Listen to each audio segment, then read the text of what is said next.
আসসালামু আলাইকুম। এ হলো আমাদের চীনা হাঁসের খামার। আমার খামারটার মাঝে 200 বাচ্চা নিয়ে আসছি। 200 বাচ্চা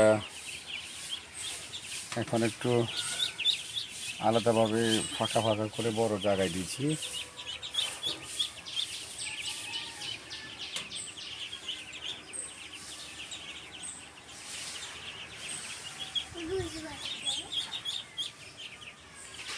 দুশো বাচ্চার জন্য আমি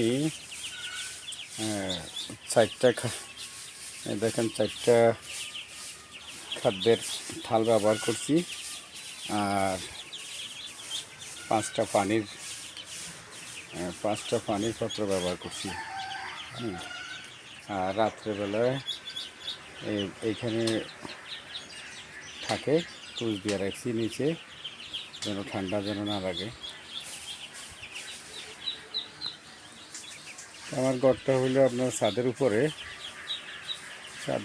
ঘরটা হইলো আপনার 650 স্কোয়ার। তো আমরা তার জন্য 200 চীনা হাঁসের বাচ্চা নিয়েছি। দেখা যাক ইনশাআল্লাহ, বাকি আল্লাহ হাতে।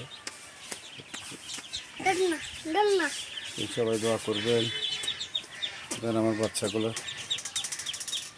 সুস্থ থাকে। কালকে আমি 15 দিনের বাচ্চা নিয়েছি। নেবার পরে কালকে আর আজকে মিলাইয়া আমার 6টা বাচ্চা মারা গেছে। আমার মনে হইতেছে যে ক্যালসিয়ামের অভাব। আমি প্রথম চীনা হাঁসের খামার করছি। আগে আপনার ব্রয়লার বা লেয়ার করছিলাম, প্রথম চীনা হাঁস। সেই কারণে আমি বোর্ডিং করাটা নিয়েছি 15 দিনের। তো যাক, বোর্ডিং করা বাচ্চা নিয়েছি যেখান থেকে, সে 15 দিনের বাচ্চা বইলা আমাকে 5-7 দিন, 8 দিন, 7-8 দিন বা 10 দিনের ভিতরে বাচ্চাগুলো দিছে। যাক, তো কখনও সবাইকে বলবো কেউ 15 দিনের বাচ্চা নেবেন না। যারাই বলে আমরা 15 দিনের বাচ্চা দিব, অন্তত বিশেষ করে চীনা হাঁসের বাচ্চা ওগুলো নেবেন না। কারণ চীনা হাঁসের বাচ্চা 15 দিনের কথা বলে আপনার 2-4-5 দিনের বাচ্চা সব মিক্স করে বাচ্চাগুলো দিয়ে দিবে।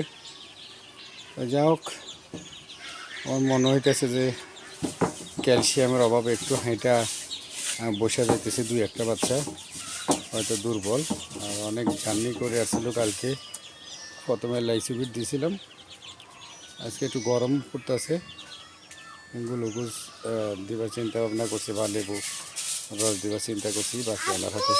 সবাই ভালো থাকবে। বিয়াস, আল্লাহ হাফেজ, আসসালামু আলাইকুম।